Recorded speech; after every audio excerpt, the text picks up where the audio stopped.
Good afternoon and welcome back to BayTran's webinar series, Connecting Our Region. Happy New Year, happy Martin Luther King Day.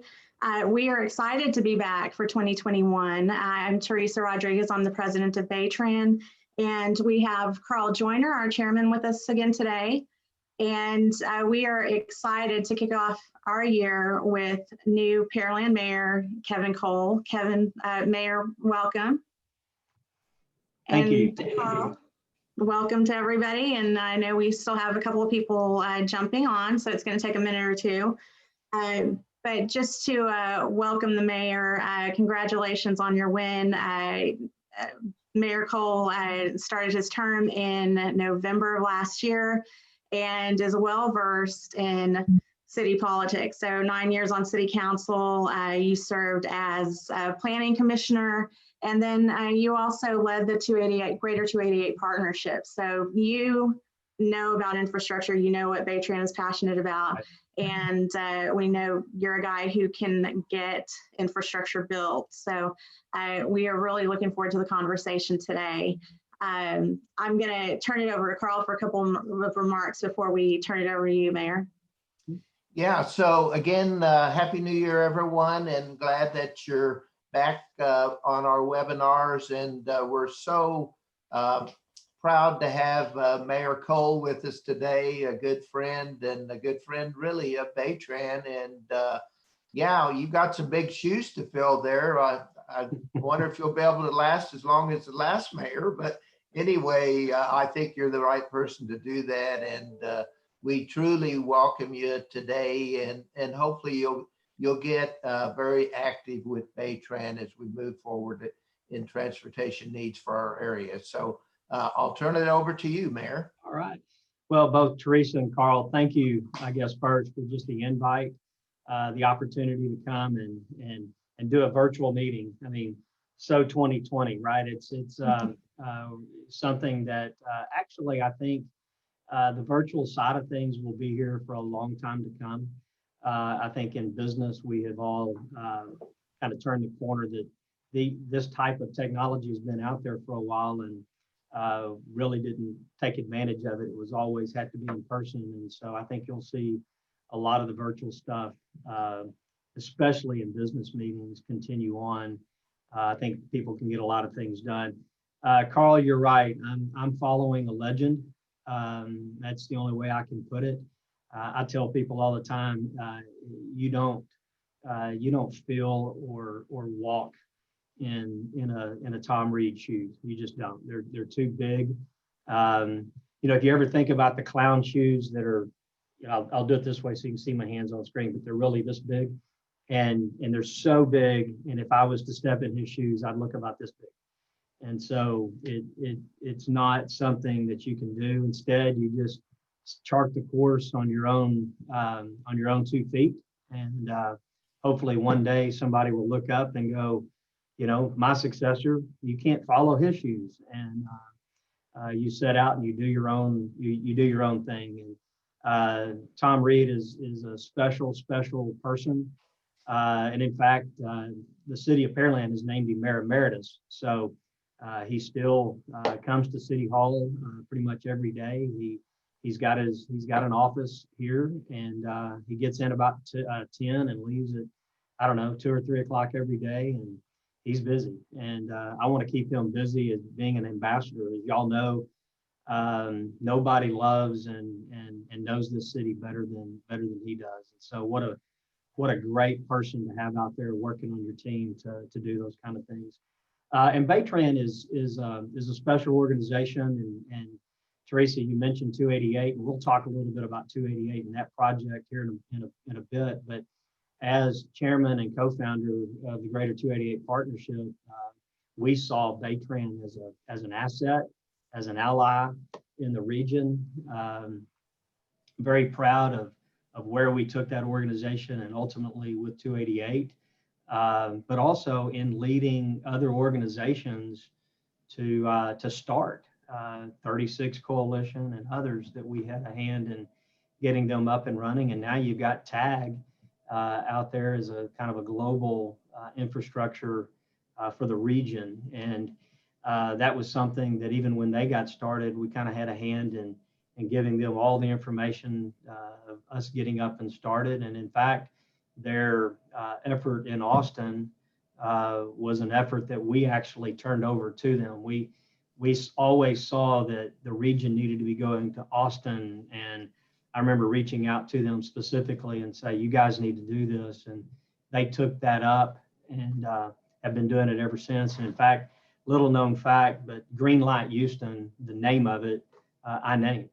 So I actually came up with that name. It stuck. Everybody liked it, and has such good meaning to it that I'm glad to see them moving forward. Of course, with the legislative session that we're in now, I obviously don't think we'll be in Austin doing those kind of things this session, but I see it moving forward. And BayTran has been a big, like I said, a big ally in talking infrastructure, not only in the Bay Area specifically, but in the global, greater Houston area.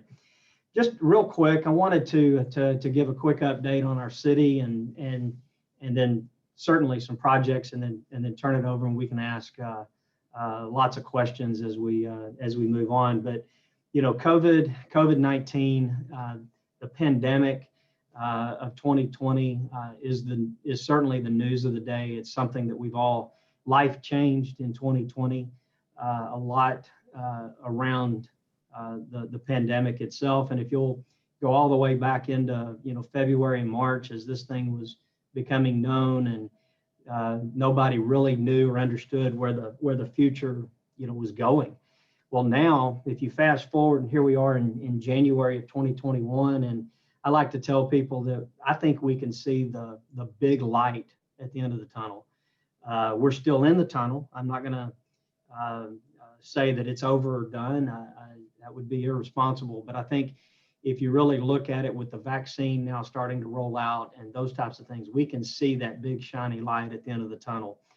Our own efforts here locally, and I don't have all the current data on who or how many people in our city have the virus currently. I mean, we see numbers every day, but we also see relatively the same amount of people who are being confirmed every day. We're seeing about that same number who are recovering as well. So that's a good thing. So we're seeing recoveries as well as those that are coming down with it. But more importantly, we're starting to see this vaccine roll out, and and maybe not everybody on the call knows, but the City of Pearland is in 3 counties.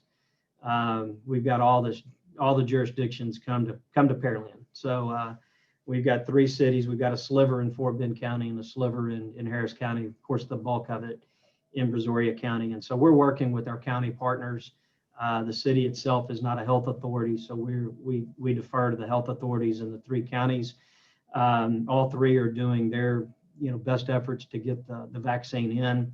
As most people on the call are aware, the vaccine has just been slow to come out in smaller numbers. Some of that's by design. You've got to have your infrastructure and your know where this thing is going before you just dump millions and millions and millions of doses on the market. You've got to have that infrastructure up and going. And I think the health partners are now ready, willing, and able to get more in. Even heard, I think in Brazoria County, we're getting another 2,000 doses this week. It's been slow to come to Brazoria County. I think we're lagging behind in the number of doses that are coming into Brazoria County from what has been available in the state. If you look at percentage of people, we're lagging behind there. So hopefully we can get caught up.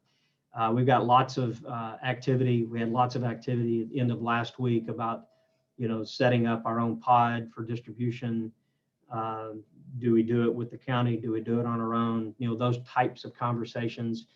We've got more this week. I think we've got several phone calls tomorrow alone in discussing how we do this. My big fear is I don't want to go set up a pod if we don't have the vaccine. So let's make sure that we're going to have a steady stream of vaccine before we go, getting it all set up.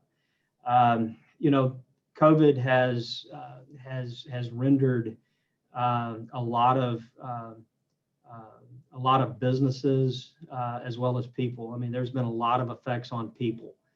Obviously, the virus itself has taken the life of many people.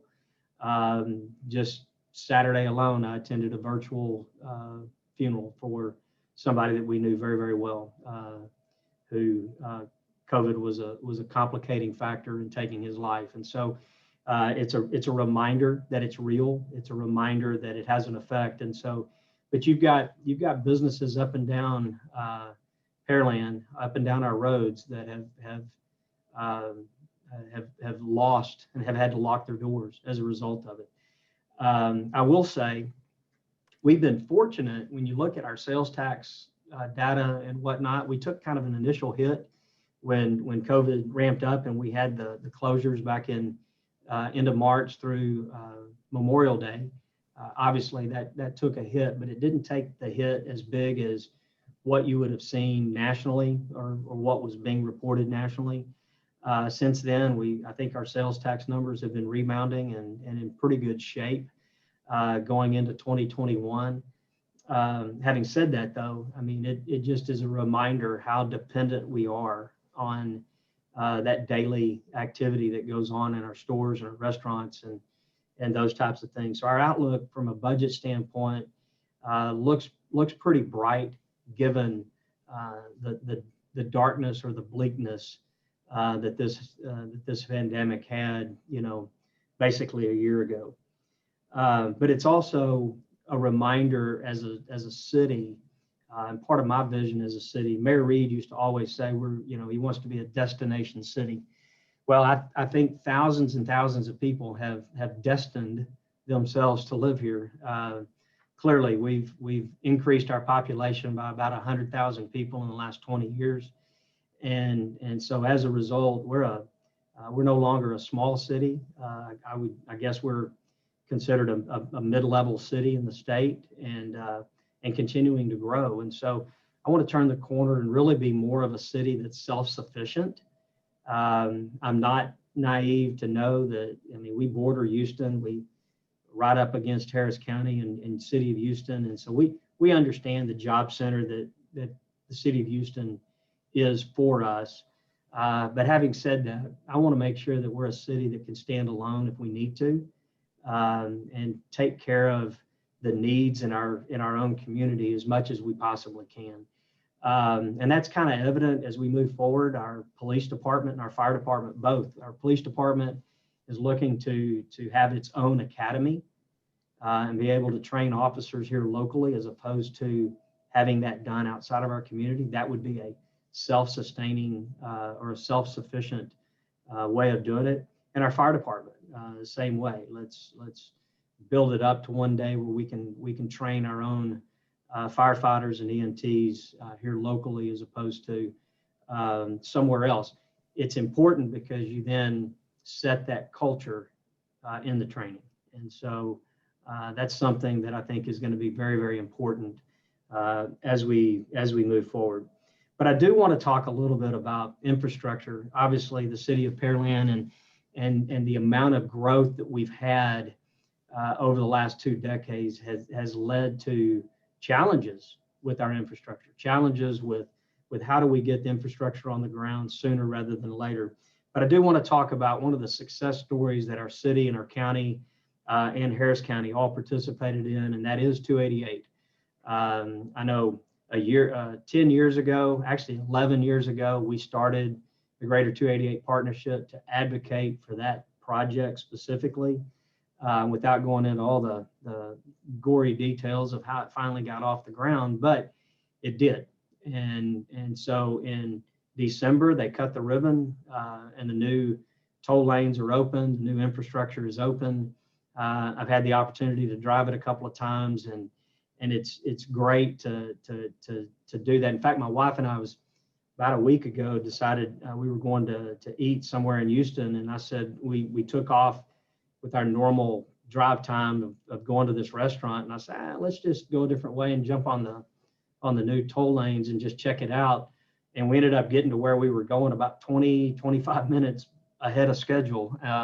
Obviously, it wasn't real busy that day, but still, it was it was good to see how quick and easy getting on and off that new toll lanes, really is for people. And I'm hearing those that are driving it in the morning, it's going to be able to cut a good 20, 25 minutes off of people's commute. So that's a big, big thing. And when I was running during the campaign, I said 288 is like, it's like the body. If your main arteries are clogged, what happens? You have a heart attack. You go into cardiac arrest. It can kill your body if your bloodstream is blocked. Well, 288 is a major artery. It's a major, major artery into our county, into our city. And so a lot of our commerce is going to be built around that infrastructure. Same thing with the Beltway. So the crossroads of Beltway 8 and 288 is a lifeblood for our community. And so getting that open is going to be great for our future. But we have some other road projects. McCard Road is an east-west roadway between Broadway and the Beltway that is now under construction. So that's another great artery that's going to give relief to Broadway or 518. FM 518 is another one that it's a future project. It's been cut into two segments. So from 288 back to Cullen, that segment has already been funded through HGAC and TxDOT as the main, lead sponsor of that project, taking that facility from a 4-lane divided to a 6-lane divided roadway. The rest of 518 from Cullen back to say 35 is still going through some environmental review process. They're gonna shrink the right of way a little bit there. There's a lot of conflicts with businesses. For those in the Bay Area, obviously, 146 and the effects it had on property owners, business owners. We're trying to learn what happened there and apply some of that here in Pearland and a planning effort between the city and TxDOT. Good news is TxDOT has been very, very responsive to the city's needs. I led an ad hoc committee through the chamber in getting that word out. And I used to tell TxDOT all the time that I want to take the number of conflicts, that are in that corridor and shrink it. Let's have as few conflicts as we absolutely can. We know that there will be conflict, but let's shrink those conflicts down and make sure that it doesn't kill some of our businesses. Another future, roadway project is the traffic circle at Pearland Parkway. Is in final design. I don't have the schedule in front of me of when it will be bid and let out, but that's one that it's a redo of the traffic circle with McCard Road. As you know, it connects McCard Road to Pearland Parkway, and as McCard becomes open, that's going to be a major artery, and we will have some backups at that traffic circle. So redoing the traffic circle will help us and get that on the ground and done before the McCard Road project is complete. Drainage. We're on the Gulf Coast. We're right here next to the Bay Area. We see what happens with water. In fact, ultimately, all of our water, runs to you guys. So there's a point in time where we're all connected through, whether it's Clear Creek or any of the other arteries that are taking water towards the bay. But we had a bond program back in 2019 that passed and had several drainage projects in it. In fact, this last Monday night, we approved one of those contracts it's our Piper Road drainage project. We'll relieve some long-standing repetitive flood losses in that area. That will be complete towards mid-year.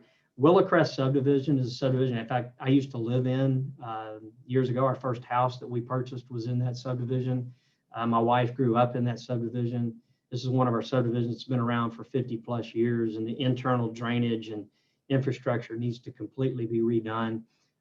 That was another one that was in the bond program from 2019, and mid-year we should be able to get that under construction and going and give some really great relief to those homeowners who have really put up with a lot of drainage problems for quite a while now. Obviously we all know about Clear Creek. Hopefully in the next 5 or 6 years, we can finally see the planning effort that's gone on for 50 plus years come to fruition, and we can all get some relief as a result of Clear Creek and the federal government helping with that project. In addition to that, we've got a large project that we've actually submitted in through the GLO and some of their programs. It's our Hickory Slough. It kind of runs in the middle of town. It's I'm going to guess here, but it's probably 5 to 7 miles long from where it starts and runs all the way to Clear Creek. It'll help relieve a large area of town and some repetitive flood losses.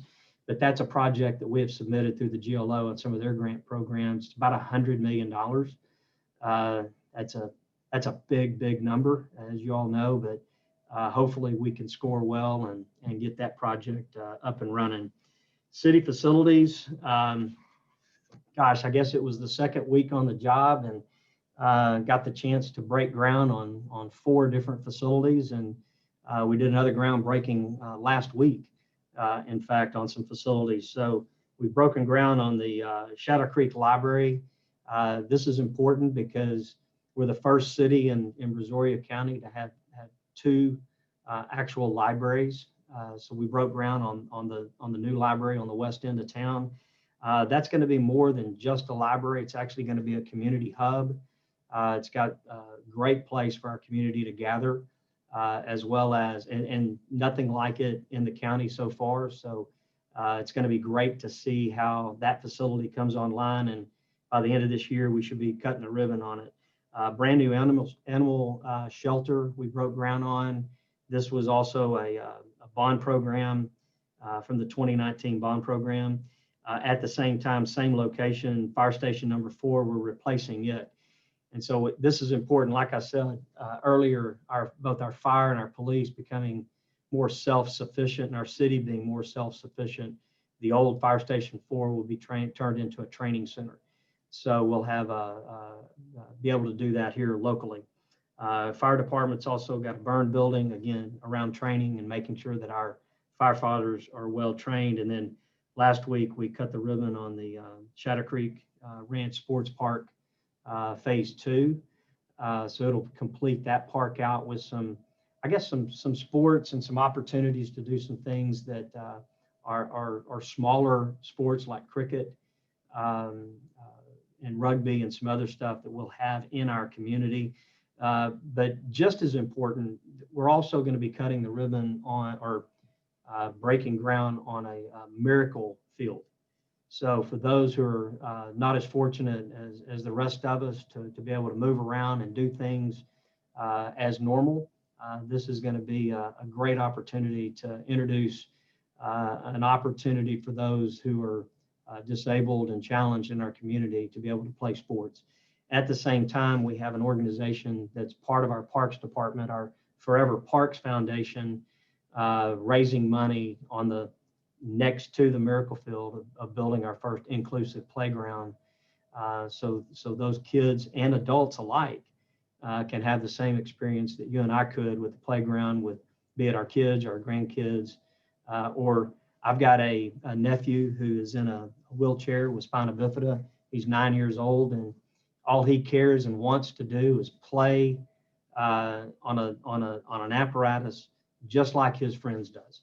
And I want to give him that opportunity. And so this is actually an initiative that our family is going to be well in the middle of. We'll be helping to raise money to support and do everything we can to push that out there. So I know I can get long-winded and talk as long as you want, but that's all I've got, and I'll just open it up for some questions. Well, we appreciate that, and you definitely have a full plate coming in.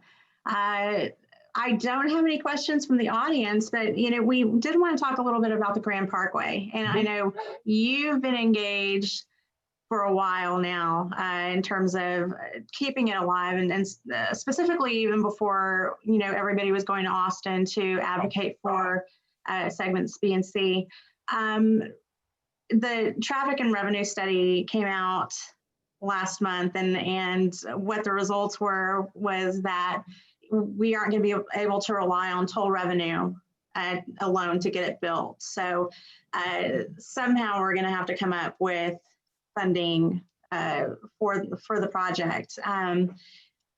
Where do you see us going from here? I mean, where do we need to be applying pressure? Where do we need to coordinate in terms of, keeping that on TxDOT's radar, and even moving down the line, getting segment A added to make that connector from 146 to segment B? Yeah, I think the key is smaller segments. The Grand Parkway in total, I mean, they've been doing these large 20, 30, 40 mile segments, and at a big cost. And so I think it's real important that Brazoria County, Galveston County, City of League City, City of Alvin, really work and coordinate together, work together to push that segment. I guess it's what is it? Segment B1. B1. Yeah, B1, and which is that shorter section, and it opens it up. And I think somehow, some way, we've got to look and think and be creative in how we can get this thing built. If toll revenue can't do it 100%, then I think we've got to figure out ways that we can be creative in creating funding mechanisms to help with it. Just on the League City portion alone, from north of 517, that, I don't know, there's about 8,000 acres of land that Grand Parkway is going to cut. Well, how much value will go on the ground as a result of something like the Grand Parkway being built? We've got to figure out how we can capture something through there. I'll say that, I'll throw this out. This is going to be, you're going to think I'm crazy, but can we talk the state into we all know in the city world, like a TERS, tax increment reinvestment zone. So is there a new mechanism that we could create to capture a portion of sales tax in a given area that goes to the state that could come back in and help pay for that road? Again, totally outside the box. I think that's what we've got to do, is be outside the box thinking, and be realistic in doing so. Are you talking about something like a transportation reinvestment zone, or which, I mean, they've been used, I believe, at the Port of Brownsville years ago, something like that would be similar? Yeah, something like that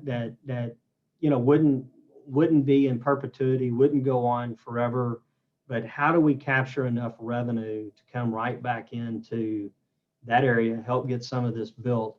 And maybe tolls are a part of it, but it's not all of it. Something to that, something like that. Or, do you, we've already got 517. Do you build, the frontage roads of what a Grand Parkway would be through there, so you can get the traffic and the traffic count where it needs to be through new development? And then, in other words, it's a piecemeal approach as opposed to coming in and building the whole section at once. But my advice and my thoughts towards Alvin and Brazoria County, League City, and Galveston County is don't give up. Don't let anybody in Austin rest. I will tell you, the Transportation Commission back 10 years ago, every time Ned Holmes saw me, we talked about 288, and I could see him across the room, and he knew I was going to talk to him about 288. Ed Emmett from Harris County, every time I saw Ed Emmett, he would bring up 288 before I had the opportunity to. And so I think our guys in that part of the county and that part of Galveston County, every time somebody from TxDOT sees them, they need to be talking Grand Parkway. It's a good point. That's a really good point. And I think, BayTran's legislative agenda, we know we're not looking toward the legislature to necessarily create new projects for us, but we did list the Grand Parkway as our priority because it's something that we want to be consistent on, and so that everybody knows this is top of the list for us. Well, the good news is we came together to keep it on the 10-year. Absolutely. So. Absolutely. And that response was great. We are running out of time, but I do have a question regarding the Grand Parkway. Michelle Mexud from Dannenbaum is asking if we looked into creating a county assistance district to raise funds for local participation on that. That I don't know the answer to that. Do you? I don't know if that's been looked at. Like I said, anything and everything that's in current state law, we need to look at. And quite honestly, if there's something that's not in state law that makes sense, let's be creative. Let's try to figure it out. All right. Well, Mayor, thank you so much for your time today. We appreciate it. And we know we want to invite you back again and again because you do have so much insight that you can offer us. Before I turn it over to Carl to close it, I do want to invite everybody back. Next Monday, we have TAG Executive Director Andrea French on our webinar series, and we're going to be talking about the legislature, a preview and kind of an update on where we are right now, what the session is going to look like, since we know testimony and visitation are going to be a little bit different. So we hope you'll all come back for that. And with that, Carl, if you want to wrap things up. Yeah, again, thanks, Mayor, and you had some good information. And yeah, the Grand Parkway is a big deal for us, and we all just need to work together and keep it out in the forefront. And of course, over here in Kemah, we're fighting for Section A also. So anyway, let's keep in touch, and we appreciate your being here today. Thank you. Thanks to everyone that joined us. Thank you. Thank you all. Thanks again.